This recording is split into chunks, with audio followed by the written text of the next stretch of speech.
Hello, welcome to Siddhapur Mathematics Academy. So in the last class, I explained the minors and cofactors and how to find the adjoint of the matrix.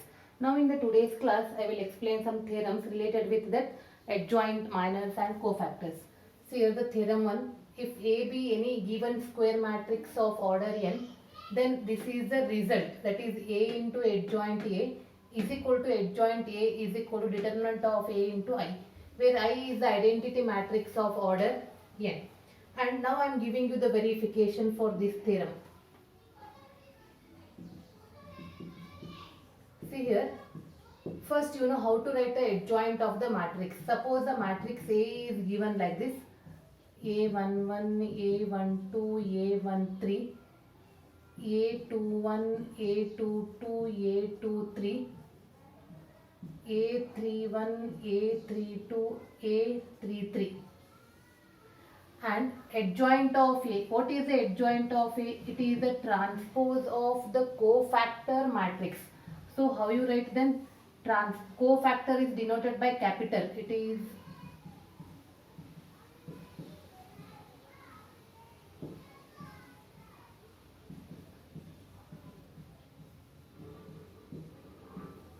we have to write the transpose. Already you are familiar with this in the last class. So this is how we are writing a adjoint.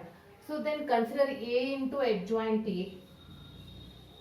A into adjoint A. One part I will show you, remaining. Similarly you can solve the remaining this part and you will get the result. So A into adjoint A means we are multiplying these two matrices.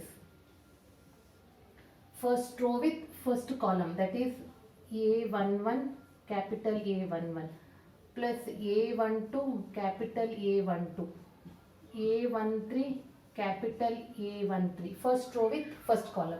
Then first row with second column. Middle plus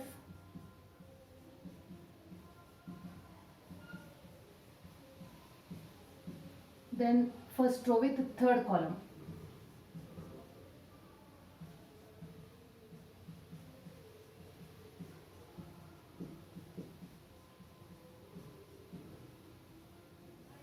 So similarly you have to write with the second row with first column, second column, third column, and second row, third row with first column, second column, third column. I will write that also.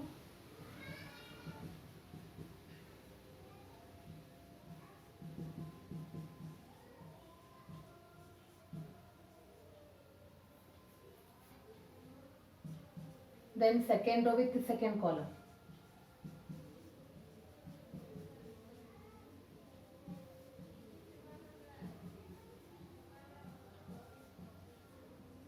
Then second row with the third column.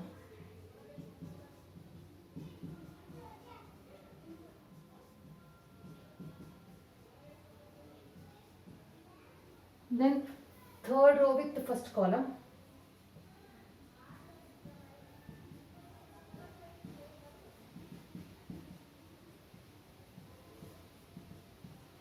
Third row with the second column.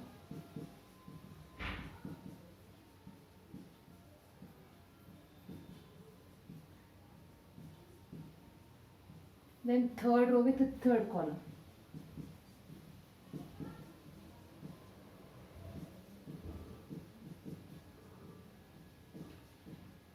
So then students, have you remembered any result related with this? If the elements of a matrix are multiplied with the corresponding cofactors, then that value is nothing but it is the value of the determinant, that is equal to value of the determinant. So this will be written as determinant of A. If the elements of any row or column of the matrix is multiplied with different cofactors, see A11, A21, are they different or what? Different cofactors, then the answer will be 0. Here also it is multiplied with different, so it is also 0. Moving to the second row, there also we have a different cofactor, element and different cofactor, that is 0. But here element and cofactors are the same, from the same element, so it is determinant A. Next, this is 0. Moving to the third, now you only tell me this is 0, this is 0, this is determinant A, because you are familiar with that result. Now this is the result we got. A into adjoint A is equal to this answer. So what we can take? This is a matrix. In this matrix what we can take common? We can take determinant A common. Then what is remaining? 1 0 0 0 1 0 0 0 1. See, is it the identity matrix or what? So it is the determinant of A into identity matrix. This is given for order n, but I explained with the help of order 3. So similarly you can go for this result. There also you will get the same answer. So finally you can write the conclusion.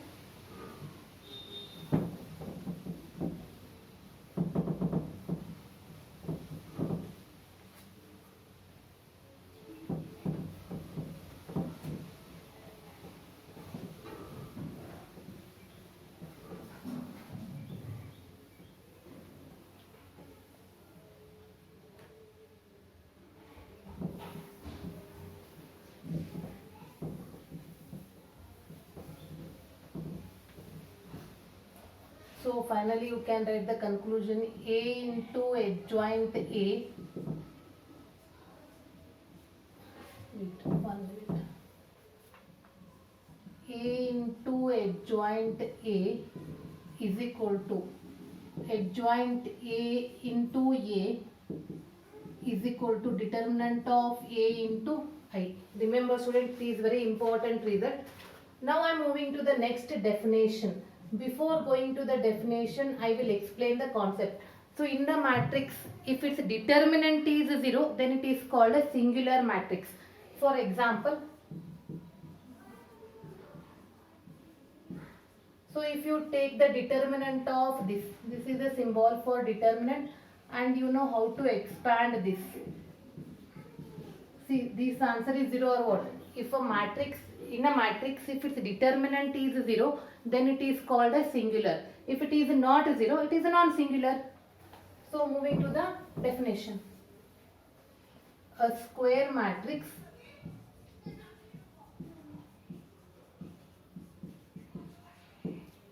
A is said to be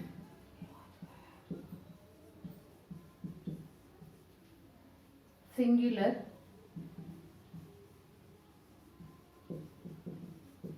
if determinant of A is equal to 0. Example.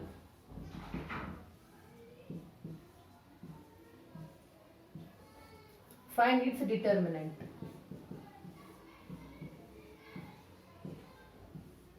See that answer? That answer is 0 because it is 1 into 8. This is plus and minus, and this is also 8. So the answer is 0. And already I told you, if it is not 0, then it is said to be non-singular. A square matrix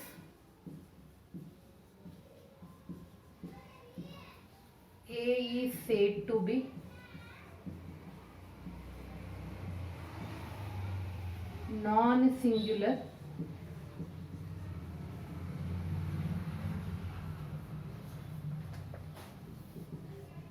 if determinant of A is not equal to 0. Write on one example, any example. See here also if you write a, now write on its determinant. See, plus minus, it is 8 plus 8. So the answer is 16, not equal to 0. Is it very simple or what? So this is, you have to remember for 1 mark.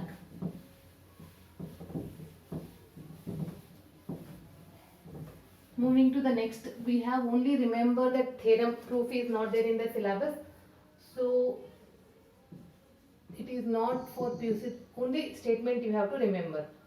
If A and B are non-singular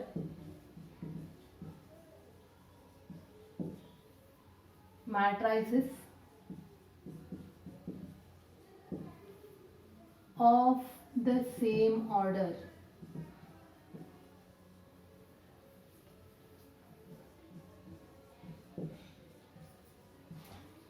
then AB and BA are also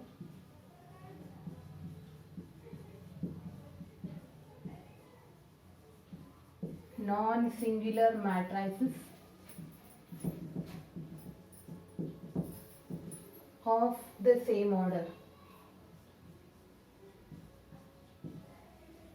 Students, you have to remember this. They can ask for 1 mark in the competitive. Theorem 3. This also you have to remember the statement. The determinant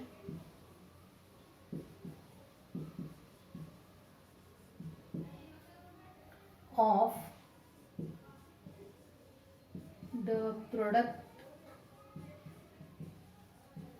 of matrices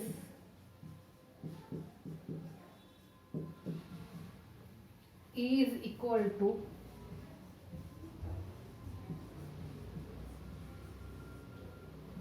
the product of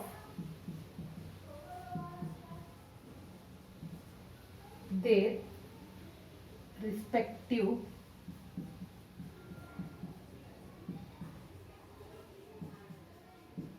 determinants.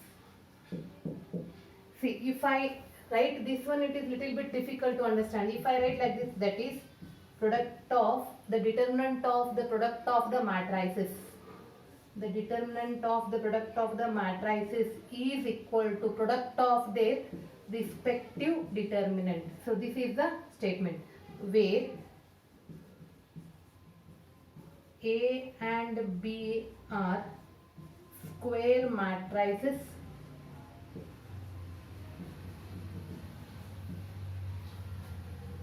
of the same order. See here. Now I will explain where we are using this statement. So this is also very important statement.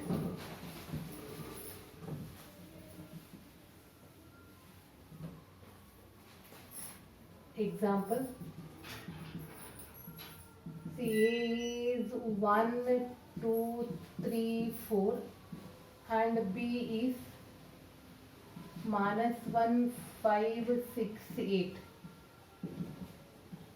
Find the determinant of AB. If the question is like this, at that time, no need to multiply these to then find the determinant. So at this type of a 1 mark question, for this type of example, find the determinant of A separately.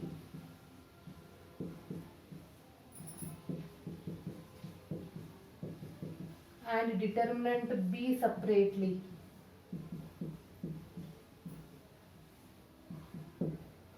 It is after that find the product, that is determinant of AB is determinant of A into determinant of B, -2 into -38, that is 76. See students, is it simple or what? In this class I will stop here only because only theorem means it is a boring. Next, in the next class I will explain 2 more important results, then I am moving to the next one.